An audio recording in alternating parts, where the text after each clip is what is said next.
But every use case, every problem that you might solve will always boil down to at least one of those three things. And if it does not, it is not a problem that will actually make you a profit. Welcome to Unstoppable Podcast with Harry Sardinas, inspiring conversations with influential millionaires, investors, thought leaders, entrepreneurs who are making a massive difference with their innovative products and services, and sharing the challenges and wisdom of how they sold their first million. Camel instead. So what is your view on that statement? I think that completely depends. In fact, I think if you're building a company, you actually won't know when you first start whether it's going to be a camel or a unicorn or something completely in between. What you're going to do is find your first client and get them to pay you. And like you said, 100%. even if it's $1, there's something psychological about the exchange of money. Like when you get a free pilot, you get exactly what you pay for, which is on both sides a lack of full commitment. You're worried for them because they're not paying you money, you're not giving your best effort. And when they don't pay you, they don't see it as a highest priority because they're doing other things with their business. But the minute they give you money, even if it's just a nominal amount, now they're invested. So it's not just that they're giving you their money. They're They're committed. giving they're giving you their time and attention. And if Mhm. it's a large enough company, even if it's a small amount of money, that means you had to go become a vendor in their system. They had to go through protocols and processes and evaluate you. Like that commitment means something. And it makes it easier once you're going to have the conversation where they pay you more money and you expand and you talk about more use cases. And so it's so important at the beginning to like do all of that blocking and tackling and make them pay you at least a little bit amount of money for all of the commitment levels that means. I learned this from property, Kevin. If you serious about something, put money down. When I was renting my room, well, I like the room, I love it. I would love to take. I said, look, can you put the deposit? No, I said, well, they're not that serious. The people that were really serious about the room, they said, you know what? I'm transferring you the money now. This is the deposit, Harry. Now you know that's serious. So when you're serious about something, you put money down. Yeah, I learned this from property long time ago.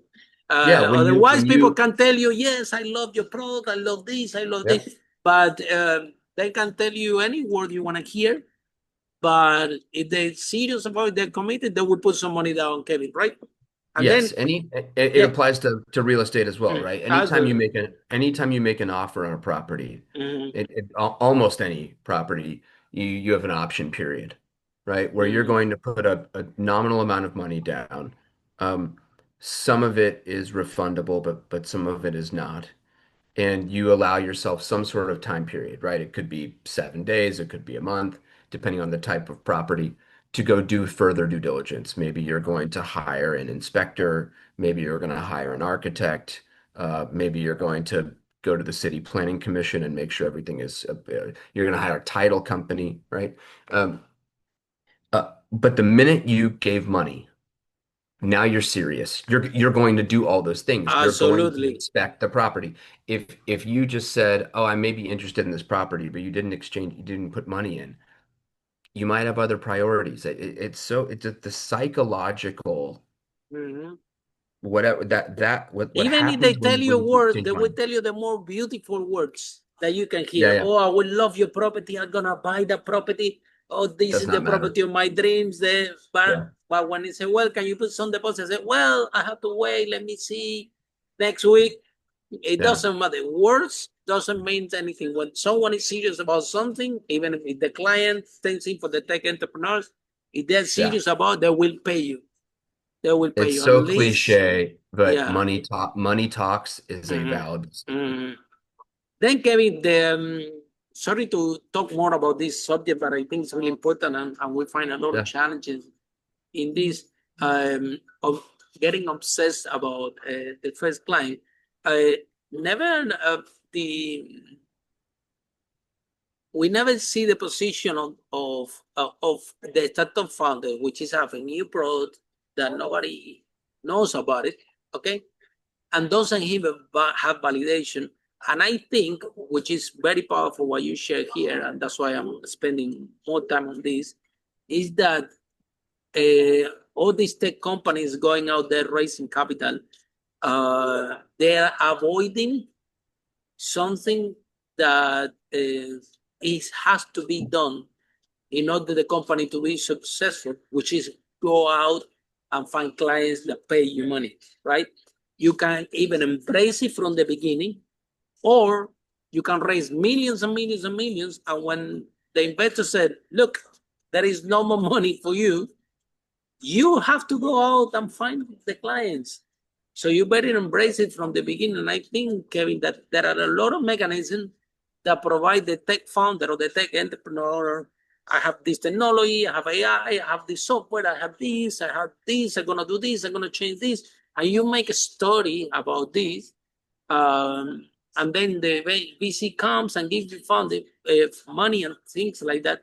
But the core of the business, if you're not able to go out and not even find clients, I think, like exactly like you said, listen to your clients. Because sometimes you are in front of them and they're telling you, I need A, Y, and Z. They said, no, I have VC money. I'm going to use it for people that want to buy exactly what I have. And then they are avoiding what is inevitable, which is go out, find people willing to pay you money, listen to them, and try to solve their problem, which have nothing to do with you, with your ego, your company, or your vision of the world, or whatever. So why do you think, Kevin, that some companies high, so or the tech founders of the company, they they create like a wall to actually hide the fact that they don't want to go out to talk with potential clients and to do what they need. I think people spend time doing what they're good at and what they're comfortable doing. And most people avoid what they're scared of doing or what they're where their weaknesses lie. They find excuses to do everything else before they have to confront the reality of the things they're not good at. It's also why they Mm-hmm. hire a lot of other people to do those other things. Mm-hmm. And look, in the previous world, when interest rates were really low and capital was flowing freely, especially in real estate when returns were high without a lot of requests for information, you could get away with that. You could kick the can down the road, refinance, right? Sell the dream, right? Survive till 25 became a big mantra, right? Those Those days are times over. are gone. Yeah. Yeah, those Oh, times yeah. are My gone. goodness. And It was you know, so easy it's before, right? yeah. Well, And if I knew what I ish, know right? now, Yeah. oh my God. Yeah, yeah. Oh, yeah, yeah. Oh. And so like and to be fair, a lot of people cashed out, made a lot of money, and they are the famous success stories that go around speak you getting speaking fees and all that. And so people want to emulate them. And so they see that raise, Series E sell or IPO, and they're like, well, that must be the way to do it. And you don't nearly as often read about the person who found a couple clients, grew slowly. It took 2 years. You didn't really hear about them. They had no keynotes. 100%. Their Yeah. their brand really wasn't anywhere. Um, and then finally they raised capital 2 years after starting their business, but they were already profitable and they only gave away 15% of their company. It's not And sexy. It's then not a story about this. it's not sexy, but like those are the people That they're thriving. This is yeah, actually how this is yeah. something people building something solid that will last, right? And by the way, it wasn't as easy to do that pre-COVID. And it was even it was less easy just 3 years ago. I can't advertise and exclaim enough how much easier it is now with technology to do that, to be a one-person company with AI. Now, you are going to want to hire some experts. You're going to want help. to with things you don't understand. But with AI, you can ask questions and have conversations with these LLMs to get you started and get 80% down the way of a process before you have to go hire anybody or talk to an expert. You can get so far in your research and your diligence compared to what you could before for basically $20 a month. I mean, I've never seen anything like it. I've been Mm. doing real estate and been an executive for 21 years now, and I'm watching my back.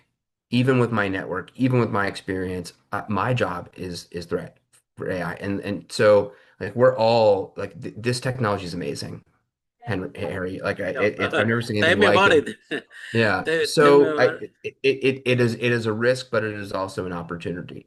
So when you're looking for your first client, whatever you're going to create, whatever you're going to build, whether it's a technology product or whether it's a building you're going to buy, right? Um, that thing needs to either help someone earn more revenue, help someone lower cost, or help someone reduce risk. Ideally, at least two of those three things. But every use case, every problem that you might solve will always boil down to at least one of those three things. And if it does not, it is not a problem that will actually make you a profit. Follow us for more interviews with world's most influential, audacious entrepreneurs that overcame challenges and adversity, providing you with the blueprint of how they sold their first million so you can grow your business exponentially.